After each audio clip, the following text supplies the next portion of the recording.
Kita akan lanjutkan dalam bahasan kita. Telah kita uraikan bahwa jika dalam satu surah terdapat beragam sifat mulia yang menyifati surah itu, maka ini menunjukkan surah itu memiliki kedudukan yang istimewa. Ziyadatus sifat tadullu ala imtiyazil mausuf. Bertambahnya satu sifat menunjukkan bahwa yang disifati itu punya keistimewaan yang tidak biasa. Surah Al-Fatihah memiliki keistimewaan-keistimewaan yang tidak biasa, karena kemudian surah ini diliputi dengan nama-nama dan sifat-sifat yang juga sangat istimewa, yang memiliki nilai-nilai di antaranya. Satu, memberikan petunjuk kepada kita pembacanya agar meneladani setiap keistimewaan yang melekat pada surah dimaksud, atau juga mengerjakan perbuatan-perbuatan mulia sehingga menghasilkan sifat-sifat yang melekat pada diri kita, sehingga dikenal dengan itu sampai kita wafat menghadap Allah Subhanahu wa taala. Yang kedua, seluruh kemuliaan yang melekat pada sifat ini juga menunjukkan fungsi surah itu dalam aktualisasi kehidupan, bukan sekedar menjadi bacaan. Kalau kita sebutkan misalnya surah Al-Fatihah ini adalah Asy-Syafi, sang penyembuh dengan izin Allah Subhanahu wa taala. Maka bacalah surah itu ketika kemudian kita dihadapkan pada penyakit tertentu, apapun penyakitnya. Karena itu nanti di pertemuan sebelumnya bahkan telah kita kisahkan bagaimana seorang dari kepala suku, ketua kabilah, tersengat kalajengking itu sampai dengan sekarat, racunnya sudah menyebar, medis kemudian sudah angkat tangan, tabib sudah kemudian tidak mampu berkata menyembuhkan, maka seorang sahabat dengan izin Allah Subhanahu wa taala membacakan Al-Fatihah ini, lantas kemudian dengan izin Allah diberikan kesembuhan. Karena dia paham fungsinya, Asy-Syafi, bacakan sembuh. Ya kan? Kemudian ada fungsi-fungsi yang lain misalnya. Ya, Ummul Kitab, Asasul Quran, ada Al-Kafi, Ar-Ruqyah, Ruqyah untuk mengangkat hal-hal negatif yang ada pada diri seseorang. Ya, tidak terkait dengan jin saja, tidak, sifat-sifat buruk tuh. Ruqyah dengan diri sendiri, ya. Selalu iri hati pada orang misalnya. Punya sifat dengki, dendam berlebihan. Ya, hati-hati merasa bahagia kalau orang susah. Bahagia nih kalau dia susah nih. Nah, itu bahaya itu sifat itu. Bahkan kata Al-Quran diisyaratkan, orang hasad itu sampai malam gelap gulita, itu nggak bisa tidur. Makanya kita berlindung dari penyakit hasad ini, karena dampaknya ini bisa membuat kita pun gelisah yang terkenanya. Sampai tidur pun nggak enak. Qul a'udzu birabbil falaq, min syarri ma khalaq, wa min syarri ghasiqin idza waqab, wa min syarri naffatsati fil 'uqad, wa min syarri hasidin idza. Perhatikan. Orang hasad itu disamakan dengan penyihir. Awas, naffatsati fil 'uqad. Ya, sama dengan penjahat di waktu malam, ghasiqin idza waqab. Kalau Anda tinggal di satu tempat misalnya, masuk ke satu tempat atau hutan belantara yang banyak perompaknya, tiba waktu malam, tenang enggak? Tidak. Karena kapan saja bisa dirampok, kapan saja bisa dirampak, Anda enggak tenang. Sama dengan begini, Anda ingin uji nyali, mau ada TV mau enggak? Masuk kemudian ke suatu tempat, rumah yang sudah ada bongkahannya, tidak ada tuannya, ada pohon tumbuh di dalamnya, ya. Tiba-tiba mau tidur di situ, belum masuk sudah bergerak. Wah, terdengar suara. Apalagi jelas terdengar, balik siap katanya. Pulang, dan sebagainya. Suara terdengar, pulang, ya. Baik, mau tidur di situ tenang nggak? Tidak. Naffatsati fil 'uqad, ghasiqin idza waqab. Sama orang hasad juga begitu. Hati-hati. Kalau antum hasad, baik yang dihasadi atau yang hasad itu nggak bisa tenang. Bahkan mau tidur pun masih mikirkan orang yang dihasadi. Capek hidupnya. Dalam mimpi pun masih ke bawah juga. Gara-gara dia nih beli kulkas dalam tidur, Anda bayangkan. Masih ke bawah, hidupnya nggak enak. Wa min syarri hasidin idza hasad. Nah, kalau ada penyakit seperti itu, riya ka, iri hati ka, dengki ka, sum'ah ka, ruqyah. Apa di antara alat ruqyah? Bukan cuma yang kul ats-tsalatsa, al-mu'awwadz ats-tsalaats. Ya, qul a'udzu birabbil falaq, qul a'udzu birabbin nas, sebelum keduanya qul huwallahu ahad. Selain 3 surah itu Al-Fatihah. Karena itu Al-Fatihah disebut dengan surah Ar-Ruqyah. Ruqyah pertama Al-Fatihah, sebelum yang lain. Maka praktekkan. Ini bukan sekedar dibaca kemudian dalam sholat, betul dibaca di rukun. Kenapa Allah tempatkan rukun itu? Supaya membiasakan diri kita. Makanya orang sehat itu jiwanya pun sehat. Orang sholat jiwanya sehat, pikirannya sehat. Karena tiap hari dia meruqyah dirinya 17 kali dalam sehari. Makanya kalau ada orang sholat, masih iri hati, masih dengki, masih dendam, masih hasad, pasti ada yang salah dengan sholatnya. 17 kali. Ini ada gelas nih kotor, dibersihkan 17 kali, masih kotor juga. Bagaimana cara membersihkannya? Mungkin dia mengelap pakai lap yang sudah ada olinya, jadi kotor juga. Sama juga sholatnya tidak benar. Jadi kalau orang 17 kali ruqyah dengan Al-Fatihah, kan Al-Fatihah kan sehari 17 kali bagi seorang muslim. Baligh, berakal. 17 kali. Anda mesti baca 17 kali. Jadi kalau 17 kali itu Anda bacakan, masih sakit juga, ada yang salah di situ. Ruqyah. Itu rahasianya kenapa jadi rukun. Kenapa mesti kita baca? Karena Allah inginkan fisik kita sehat, jiwa kita sehat, dan sempurna cara berikhtiar dalam kehidupan kita. Jadi kalau sholat itu benar, semuanya itu maksimal. Rezeki datang, jiwa kita sehat, fisik kita kuat. Karena Syafi mengangkat semua penyakit. Quran surah ke-17, ayat ke-82. Wa nunazzilu minal Qur'ani ma huwa syifaa'un wa rahmatun lil mu'minin. Kami turunkan dari ayat Al-Quran itu minnya tab'id, sebagian. Ada yang mengatakan istighraq semua ayat Al-Quran. Tapi ada yang berpendapat sebagian ayat Quran bahkan surahnya. Ada yang menjadi syifa, penyembuh dari semua penyakit. Apa diantaranya? Langsung disebut oleh para ulama Al-Fatihah. Al-Fatihah. Jadi kalau orang sholatnya benar, sehat dia. Penyakit diangkat. Bahkan Masya Allah, ada sesuatu yang sulit pun berdoa bisa dikabulkan. Quran surah ketiga Ali Imran, ayat ke-38-39. Ketika dalam sholat berdiri, minta kepada Allah, minta. Begitu minta dikabulkan. Ya, minta qala rabbi habli min ladunka dzurriyyatan thayyibah. Maka ia berdoa Nabi Zakaria, ya Allah, mereka mengatakan aku enggak mungkin punya keturunan. Engkau tak punya batas, anugerahkan kepadaku ya Allah apa yang tidak ada batas pada dirimu. Engkau pasti mendengar doaku. Kalau yang pada maha mendengar saya tidak mengabulkan, lantas kepada siapa lagi aku mesti memintanya. Fanadathul malaikatu wa huwa qaimun yusalli fil mihrab. Maka turunlah malaikat sedangkan beliau itu masih berdiri dalam salatnya di mihrab. Masih berdiri dalam salat. Kita salat, saat salat ditunggu oleh Allah dalam bacaan Al-Fatihah. Mau minta apa? Minta apa? Wa idza qala al-'abdu iyyaka na'budu wa iyyaka nasta'in, ketika hamba berkata iyyaka na'budu ya Allah, sekarang kami salat menyembahmu dan sekarang kami punya permohonan. Kata Allah, hadza baini wa baina 'abdi wa li 'abdi ma sa'al. Ini perjanjian antara aku dengan hambaku. Sekarang apapun yang hambaku minta, aku akan kabulkan kalau itu ia butuhkan. Al-Fatihah. Nah, jadi aktualisasi itu penting kita kemudian hadirkan dalam kehidupan, jangan sekedar jadi bacaan. Kalau cuman baca, anak kecil pun baca. Anak kecil banyak baca di sini bisa. Jangankan anak kecil, beo yang belum balik dan belum taklif dan nggak ada taklif bagi beo, ajarin Fatihah baca dia. Bismillahirrahmanirrahim. Alhamdulillahirabbil alamin. Beo. Jadi kalau cuma ada orang baca, nggak pernah diaktualisasikan maknanya, beo. Ini nggak ada bedanya. Apa bedanya? Maka kita kembalikan dalam kehidupan kita. Semua fungsi ini jangan cuma jadikan catatan. Catat, tulis, bikin status. Al-Fatihah itu asyifa. Tapi status selanjutnya, tapi kenapa ya pada diriku tidak berfungsi? Wah, tidak seperti yang aku kira. Berarti gagal. Dia nulis asyifa, tapi dirinya sendiri nggak merasakan syifa itu. Ya. Di teman-teman sekalian ini keluarkan. Nah sekarang persoalannya bagaimana kita mencerna semua ayat itu sehingga kalau kita baca kan betul-betul jadi syifa. Kan orang dulu sekali baca sembuh, orang sekarang 1000 kali nggak sembuh-sembuh, malah makin sekarat gitu kan? Apa yang salah?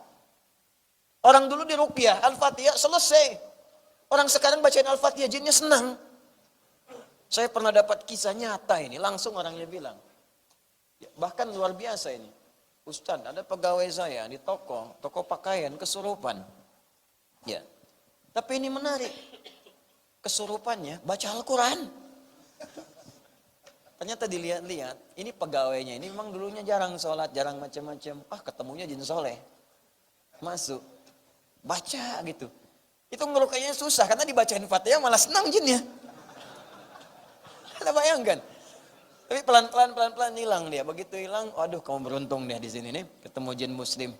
Ya langsung diingatkan dan sebagainya. Jin aja ngajak kamu sholat, masa kamu yang manusia tidak? Coba kita cerna dengan baik teman-teman sekalian ya. Di sini kita punya tugas bagaimana mengaktualisasikan nama-nama ini supaya hadir dalam kehidupan kita, baik dalam konteks ibadah, benar bacaan Al-Fatihah saat sholat, atau benar bacaan Al-Fatihah dalam konteks bacaan Al-Quran dan murajaah, atau juga dalam konteks yang lebih luas yaitu mengamalkan isinya dalam kehidupan sesuai dengan fungsinya. Al-Fatihah, al-nya itu terbagi pada dua fungsi utama. Al. Bismillah. Mohon izin saya berdiri sedikit ya. Ini al.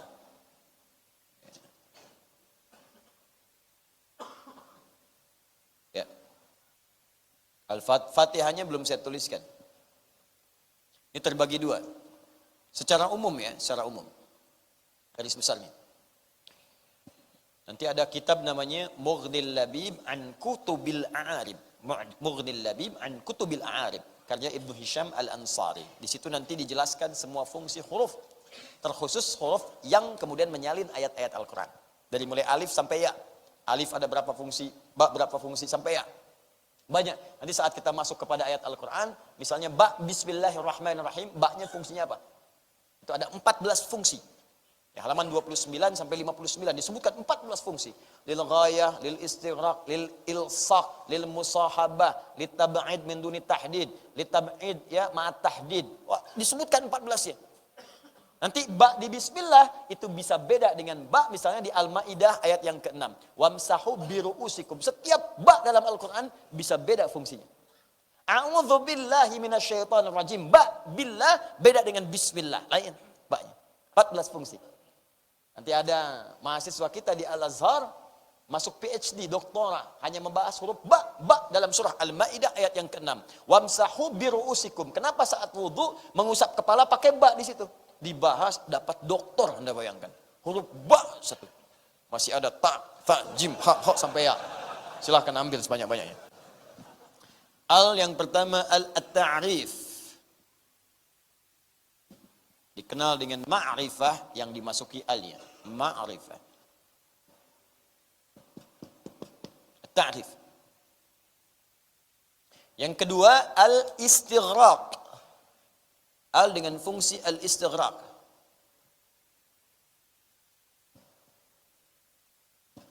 Istighraq. Al-ta'rif berfungsi mengkhususkan sesuatu sehingga menjadi lebih terikat dan berbeda fungsi dengan yang lain. Jadi dari yang umum jadi khusus. Seperti itulah maknanya. Seperti artikel the dalam bahasa Inggris. Car, mobil banyak di luar. The car, yang ini bukan yang lain. Qalam, pulpen, spidol. Mana saja bebas. Tapi al-qalam pakai alif lam, yang ini bukan yang lain. Mindil, sapu tangan, tisu. Umum, tisu mana saja. Hal indakum mindil, ada yang punya tisu di sini? Ada Ustaz, saya ini itu banyak tisunya. Tapi ketika saya berikan alif lam, al-mindil, yang ini, bukan yang lain. Alif lam. Kalansua, peci. Kalansua, banyak. Hal indakum kalansua, ada yang punya peci. Ana Ustaz, ana ini torbus, ini kalansua, saya punya peci. Tapi kalau saya katakan al-kalansua, yang ini, bukan yang lain. Al-Qalansuah al-Makassariyah, peci Makassar, yang ini bukan yang lain. Al-Qalansuah al-Jawiyah, peci Jawa, bukan yang lain. Al-Qalansuah al-Wataniyah, peci nasional merek Haji Iming, bukan yang lain. Paham ya? Al itu fungsinya. Nah, jadi kalau ada satu kalimat kemasukan al, kemudian fungsinya menjadi ma'rifah, itu tandanya dia spesial khusus beda dengan yang lain. Apa kaitan dengan Fatihah? Ketika Fatihah ini dimasuki al-Fatihah, pakai al. Kalau difungsikan ta'rif, ingin menunjukkan surah yang ini beda dengan yang lain. Dia punya spesial, beda dengan yang lainnya. Kalau dimasukkan kata Fatihah, Fatihah itu dari segi bacaan artinya pembuka. Pembuka. Al-Fatihah, surah ini surat khusus, beda dengan yang lainnya. Dialah surah pembuka. Pembuka dalam Al-Quran di mushaf, juga pembuka dalam bacaan pada salat. Karena itulah di pelajaran lalu ketika kita menyebutkan summiyatil Fatihatu Fatihatan li'annaha taftatihul qira'ata fis shalah wa taftatihul qira'ata fil Quran. Karena dia membuka bacaan dalam salat, dibuka dengan Al-Fatihah, bacaan rukun, dan dia membuka bacaan Al-Quran, surah pertama untuk membuka bacaan Al-Quran dari awal sampai akhirnya. Beda dengan surah-surah lain. Al-Baqarah pakai al, tapi tidak sama dengan Al-Fatihah, karena dia bukan pembuka. An-Nisa pakai al, tapi dia bukan pembuka dalam rukun salat. Al-Fatihah beda, yang ini bukan yang lain. Kalau ada tulisan lain di buku, saya tulis misalnya Al-Fatihah. Ya, catatan pembuka saya. Beda. Yang di sana dengan yang dimaksudkan Quran beda. Bukan yang itu yang saya maksud. Yang ini. Makanya diberikan al untuk menunjuk ta'rif kekhususan surah ini beda dengan yang lain. Paham sampai sini? Yang kedua, jadi kalau yang pertama ta'rif terkait dengan fungsi bacaan sebagai pembuka dalam salat. Ini yang kedua, ini yang penting. Ini yang jarang dikaji nih. Istighraq. Menunjuk fungsinya dan hikmahnya dalam kehidupan. Ini saya ajarkan kaidah sebentar ya kalau belajar Al-Quran. Jadi bukan sekedar bacaan. Ada bacaan, ada fungsi syariat, ada hikmah, itu beda. Bacaan, ilmunya tajwid, bagaimana membaca dengan benar. Ya, makhrajnya, sifat hurufnya dan sebagainya. Itu bacaan. Setelah benar bacaan, praktekkan dalam syariat, bawa dalam salat misalnya. Apa hukum bacaan Al-Fatihah dalam salat? Silakan. Ya, diajarkan nanti oleh Nabi, begini cara salat, ini bacaannya. Sampai di sini, apakah selesai? Belum. Yang ketiga, kalau itu ingin dibawa dalam kehidupan manfaatnya, maka sampai ke dalam ilmu hikmah. Mesti ada. Nah, ini tugas Nabi. Kalau ilmu hikmah didapatkan, akan ada dampak kepada diri kita, diri lebih suci, lebih baik, lebih enak, lebih tenang. Dan dalam hidup lebih berhasil. Ini yang dimaksudkan doa Nabi Ibrahim ketika mendoakan tibanya Nabi Muhammad lahir dekat Ka'bah itu. Yang Al-Baqarah 129. Rabbana wab'ats fihim rasulan minhum yatslu alaihim ayatika, ayat Al-Quran. Wa yu'allimuhumul kitab, ajaran Nabi sunnah diajarkan. Apakah berhenti sampai situ? Tidak.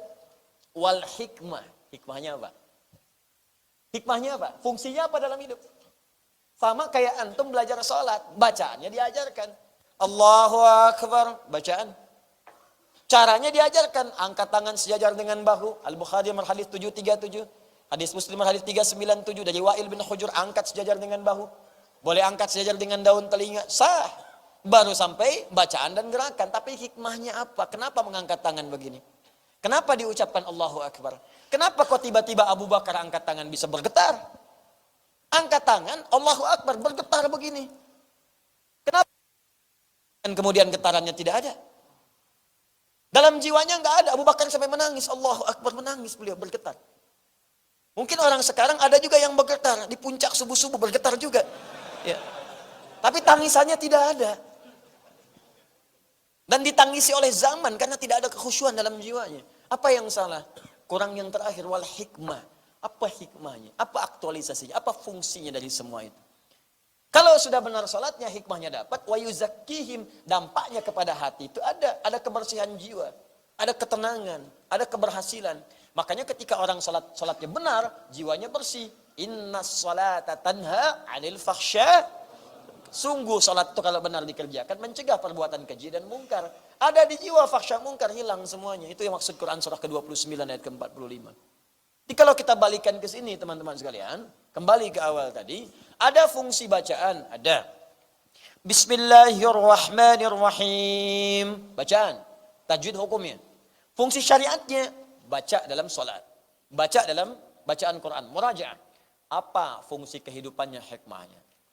Maka al-istighraq memberikan kita pengantar.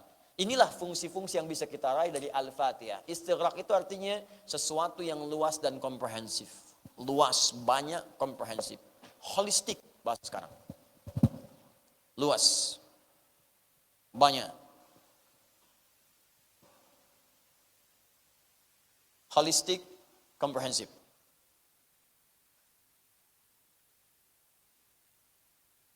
Jadi kalau kalimat menggunakan al-nya berfungsi istighraq, itu tandanya maknanya segala, semua, diartikan semua, segala.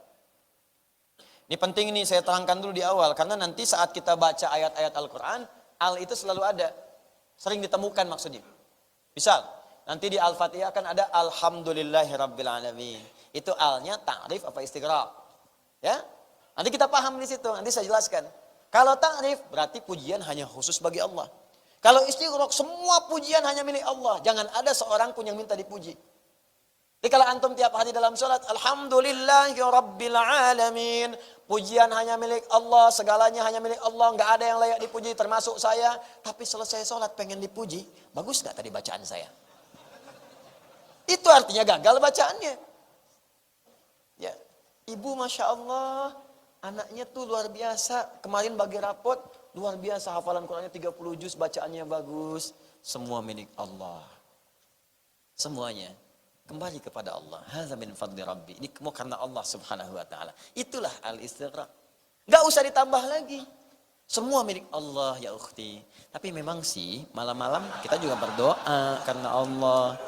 Itu kita ikhtiar cari guru yang bagus. Kan enggak mungkin Allah menetapkan kalau kita enggak berikhtiar.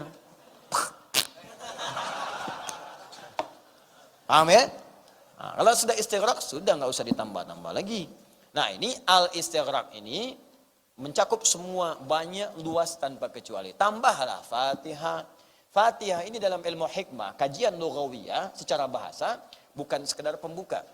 Tapi Fatihah, pembuka pada segala yang baik. Pembuka pada segala yang baik. Fataha, yaftahu, fathan, fatihun, wa fatihatan. Fataha, yaftahu, fathan. Asalnya membuka segala yang baik. Makanya orang Islam kemanapun, kalau dia di tempat manapun, dia membawa fatah. Islam datang ke Mekah, Fathu Makkah. Datang ke Andalusia, ke Spanyol, Fathul Andalus. Pernah dengar ada di sejarah Fathu Makkah? Coba lihat, kemanapun orang Islam datang, gak pernah dikenal dengan ekspansi. Gak ada penjajahan orang Islam di negeri Spanyol. Gak ada. Buka sejarah. Silahkan cek. Gak pernah ada bahasa penjajahan umat Islam di Spanyol. Gak ada. Penjajahan umat Islam di Sisilia. Gak ada. Penjajahan umat Islam di Nusantara. Demi Allah saya katakan, cek buku sejarah. Ada nggak misalnya orang Arab datang ke Nusantara menjajah Indonesia? Nggak ada. Cek silakan, jujur kita. Jujur dengan sejarah kita. Tunjukkan kenapa Anda membenci, kenapa Anda nggak suka. Justru saham terbesar untuk merdeka itu orang Islam. Ulama-ulama. Orang-orang baik. Pernah nggak ada datang orang Arab menjajah ke sini? Datang orang Islam menjajah ke sini? Nggak ada. Di setiap orang Islam, bukan hanya Arab. Ada Amerika kah, Indonesia kah, Asia kah, ya Eropa kah, Afrika kah. Sepanjang dia Muslim, kemanapun dia, kalimatnya fathun. Fathun itu membuka segala jenis kebaikan. Jadi kalau orang Islam itu beraktivitas dimanapun, harus membuka segala yang baik-baik. Anda kerja di kantor, Anda orang Islam, bukalah nilai kebaikan di situ. Kalau ada jujur, Anda yang paling jujur di situ. Tunjukkan Islam itu menghadirkan kenyamanan. Islam membuka segala kemuliaan. Kalau Anda masuk ke tempat yang banyak sesuatu yang kasar, Anda sabar, lembut di situ. Tunjukkan Anda membuka kebaikan. Makanya muncul istilah Fathu Makkah. Dibuka Makkah, ketika dibuka yang baik-baik muncul di situ semua. Fathul Andalus, di Andalus itu gelisah. Spanyol dulu tuh jauh dari peradaban, gelisah, krisis ekonomi macam-macam, rakyatnya sengsara. Sampai datang utusan kepada Tariq bin Ziyad, kepada Musa bin Nusair. Musa bin Nusair itu gubernur di Afrika Utara. Afrika itu dulu provinsi. Udin? Provinsi. Afrika Utara. Gubernurnya Musa bin Nusair. Khalifahnya di Madinah. Anda bayangkan. Afrika Utara, provinsi. Kedatangan utusan dari Andalus ngadu. Kami dizolimi Raja Rodrik. Oh ada yang disiksa, ada yang dibunuh, ada yang macam. Tolong dibantu, minta dibantu. Dicek dulu ke sana, cek intelijen, cek ke sana. Lihat, bagus. Benar ini. Ini harus dibantu. Risalah Islam membuka nilai kebaikan. Kirim Tariq bin Ziyad. Tariq kirim, bawa 10.000 pasukan. Bawa. Pakai kapal. Laut. Berangkat. Sampai di sebuah selat. Ada gunung besar, kan? Bukit. Sampai sekarang dikenal dengan Jabal Tariq. Bukitnya Tariq. Gibraltar dalam bahasa lokal. Berhenti di situ. Dibakar semua sama Tariq. Bakar semuanya kapalnya. Suruh lihat sama pasukannya. Lihat prajurit ke belakang. Apa itu? Api. Ke depan ada siapa? Musuh. Musuh dalam pengertian orang yang zalim. Zalim, bantu mereka. Kata Tariq, di belakang ada kematian, di depan ada kematian. Di depan syahid wafatnya, di belakang wafat dalam keadaan yang tidak mulia. Tinggal pilih, mau mati syahid, mau mati konyol. Kalau ingin wafat biasa, berenang balik sana. Tapi kalau Anda ingin membuka kebaikan di tempat ini, berikan contoh kepada saudara-saudari kita, tolong mereka yang dizalimi, maka berikan pengabdian kita yang terbaik karena Allah Subhanahu wa taala. Terbakar semangatnya, berjihad untuk menegakkan kebaikan dan membela orang-orang tertindas, dibukalah pintu kebaikan. Setelah selesai minta pamit. Tugas kami selesai ya, sudah bantu. Kata mereka, tolong bantu kami, jangan tinggalkan kami. Dilaporkan lagi ke pusat. Apa jawabannya? Bantu sepanjang mereka butuhkan bantuan. Dibantu di situ. Dikirimkan pangannya, dikirimkan khotbah yang kelak di alfalfa di kemudian hari. Di pangan untuk ternak, pangan untuk kuda segala rupa. Makanya kuda terbaik sekarang dari Andalus, dari Spanyol. Pakannya dibawa semua, dihidupkan jadi peradaban. Bayangkan, Spanyol yang jauh kemudian datang orang Islam, dibuka jadi peradaban 7 abad, saudara. 7 abad teman-teman, muncul banyak hal di situ. Kemajuan pengetahuan, teknologi segalanya, banyak ulamanya, banyak orang-orang hebat. Bahkan Anda baca sejarah, dia nggak mungkin dipungkiri. Orang Eropa belajar ke situ. Itali datang, Portugis datang belajar. Saya khatam tuh kajian ini. Setahun mata kuliah itu di S2, dipelajari. Ya, sebelum masuk ke situ bahkan di tingkat akhir di kuliah, dipelajari tokohnya ada, kitabnya ada, bukunya ada, kesaksiannya ada semua. Eropa tuh mercusuarnya Spanyol. Lihat datang. Apakah ditolak? Tidak. Yang Kristen belajar, yang Yahudi belajar segala, dulu belajar. Bahkan ya, mohon maaf ya, orang dulu bangga mengenakan jubah, bangga mengenakan kerudung yang perempuan. Lihat tampilan ratu-ratu di masa lalu, pakai kerudung, Anda bayangkan. Kerudung tuh kebanggaan dulu. Di mereka bangga tuh dengan nilai-nilai keislaman itu. Jadi identitas. Identitas itu. Jadi ibu yang di bawah tuh bangga dengan kerudung itu. Itu izzah, itu bukan cuma syiar. Ada ibadah, ada kemuliaan, itu tunjukkan. Tapi itu nggak akan bernilai kalau sifat-sifat mulianya nggak ada. Ya ini korupsi pakai kerudung. Ya, ngambil maling, barang-barang misalnya di supermarket, minimarket pakai kerudung. Ya habislah kemudian syiar itu. Yang seharusnya tidak ditempatkan di tempat-tempat yang tidak mulia. Yang paling dahsyat, nyurinya nggak pakai kerudung. Begitu di sidang pakai kerudung. Ini yang bahaya. Itu yang parah itu. Ya, kita doakan semoga mendapat hidayah. Kan poinnya seperti itu, selalu terbuka. Jadi fathu, pembuka segala kebaikan. Pembukanya yang membuka adalah Allah, sifatnya disebut Fattah. Jadi kalau ke manusia Fatih, Muhammad Al-Fatih membuka Konstantinopel, membuka Al-Aqsa, itu manusia diberikan nilai-nilai kebaikan di situ. Tapi kalau pembuka segala kebaikan namanya Fattah. Kalau ingin diberikan sifat, tambahkan tak di ujungnya, Fatihah. Kenapa surah ini disebut surah Al-Fatihah? Karena isi Al-Fatihah kalau dikuasai dengan baik, dipahami, dipelajari, akan membuka semua jenis-jenis kebaikan yang ada di dunia dan di akhirat. Kalau Anda ingin bekerjanya sukses, pahami Al-Fatihah. Maka terbuka semua pintu kesuksesan dalam pekerjaan Anda. Ingin di rumah tangga baik, pelajari isi Al-Fatihah. Maka di situ akan terbuka semua pintu kebaikan di rumah tangga. Ingin masuk surga, pelajari isi Al-Fatihah. Di dalamnya ada rangkuman Al-Quran yang mengajarkan kepada kita semua jenis pintu-pintu kebaikan. Di sini sifatnya istighraq, kemudian ditambahkan Fatihah, dicontohkanlah lewat nama-nama yang melekat kepadanya plus sifat-sifatnya. Apa di antara contoh kebaikan itu? Ada pintu kesehatan disebut asy-syifa. Ada ar-ruqyah. Ada pintu ibadah disebut as-shalah, alhamdu. Ada pintu munajat kepada Allah disebut asasul Quran. Ada semua, ada pintu semua, cukup dari semua yang ada. Jadi kalau Anda cukup hafal Al-Fatihah, paham maknanya, kayaknya dunia dan seisinya cukup, udah. Enggak ada pengaruhnya. Disebutlah Al-Kafiyah, yang dicukupkan dengan surah itu. Cukup hafal surah itu, paham rangkuman kandungan Al-Quran. Cukup paham isi Al-Fatihah, maka dunia seakan tidak punya nilai di hadapan Anda.